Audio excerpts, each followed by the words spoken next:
ద్వితీయోపదేశకాండము 21వ అధ్యాయము. నీ దేవుడైన యెహోవా నీకిచ్చుచున్న దేశములో ఒకడు చంపబడి పొలములో పడియుండుట కనపడునప్పుడు వాని చంపినవాడెవడో అది తెలియకయుండిన ఎడల నీ పెద్దలును నీ న్యాయాధిపతులును వచ్చి చంపబడిన వాని చుట్టూనున్న పురముల దూరము కొలిపింపవలెను.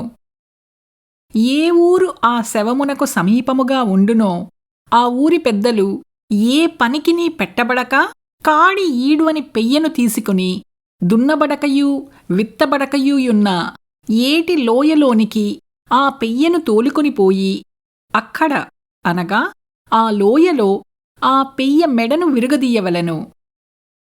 అప్పుడు యాజకులైన లేవీయులు దగ్గరకు రావలెను. యెహోవాను సేవించి యెహోవా నామమున దీవించుటకు ఆయన వారిని ఏర్పరచుకొనెను. కనుక వారి నోటి మాట చేత ప్రతి వివాదమును దెబ్బ విషయమైన ప్రతి వ్యాజ్యమును విమర్శింపబడవలెను. అప్పుడు ఆ శవమునకు సమీపమందున్న ఆ ఊరి పెద్దలందరూ ఆ ఏటి లోయలో మెడ విరగతీయబడిన ఆ పెయ్యపైని తమ చేతులు కడుగుకొని, మా చేతులు ఈ రక్తమును చిందింపలేదు, మా కన్నులు ఇది చూడలేదు. యెహోవా, నీవు విమోచించిన నీ జనమైన ఇశ్రాయేలీయుల నిమిత్తము ప్రాయశ్చిత్తము కలుగనిమ్ము.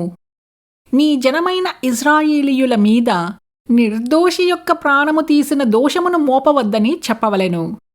అప్పుడు ప్రాణము తీసిన దోషమునకు వారి నిమిత్తము ప్రాయశ్చిత్తము కలుగును.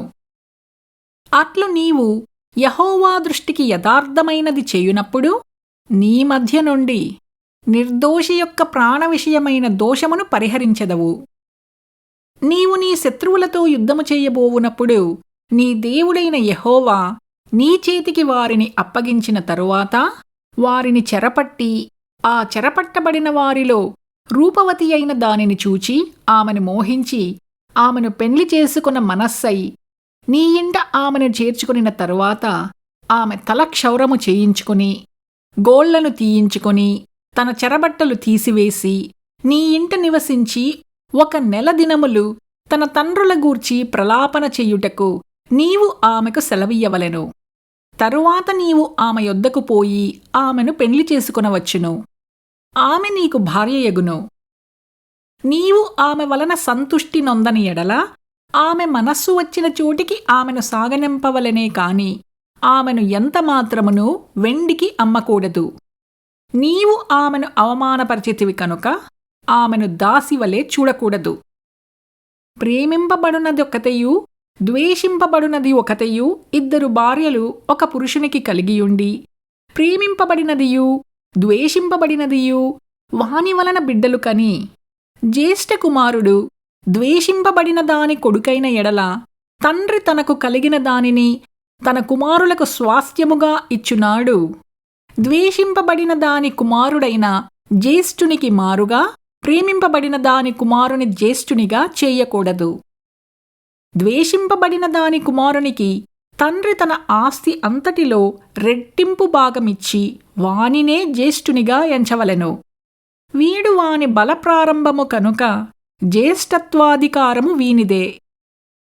ఒకని కుమారుడు మొండివాడై తిరగబడి తండ్రి మాట కాని తల్లి మాట కాని వినకయుండి వారు అతని శిక్షించిన తర్వాతయును అతడు వారికి విధేయుడు కాకపోయిన ఎడల అతని తల్లిదండ్రులు అతని పట్టుకొని ఊరి గవిని యొద్ద కూర్చుండు పెద్దల యొద్దకు అతని తీసుకుని వచ్చి, మా కుమారుడైన వీడు మొండివాడై తిరగబడియున్నాడు, మా మాట వినక తిండిపోతును త్రాగుపోతును ఆయనని ఊరి పెద్దలతో చెప్పవలెను. అప్పుడు ఊరి ప్రజలందరూ రాళ్లతో అతని చావగొట్టవలెను. అట్లు ఆ చెడుతనమును నీ మధ్య నుండి పరిహరించుదువు. అప్పుడు ఇశ్రాయేలీయులందరూ విని భయపడుదురు. మరణశిక్షకు తగిన పాపము ఒకడు చెయ్యగా అతని చంపి మ్రానుమీద వ్రేలాడదీసిన ఎడల అతని శవము రాత్రివేళ ఆ మ్రానుమీద నిలువకూడదు. వ్రేలాడదీయబడినవాడు దేవునికి శాపగ్రస్తుడు కనుక నీ దేవుడైన యెహోవా స్వాస్థ్యముగా నీకిచ్చుచున్న దేశమును నీవు అపవిత్రపరచకుండునట్లు అగత్యముగా ఆ దినమున వానిని పాతిపెట్టవలెను.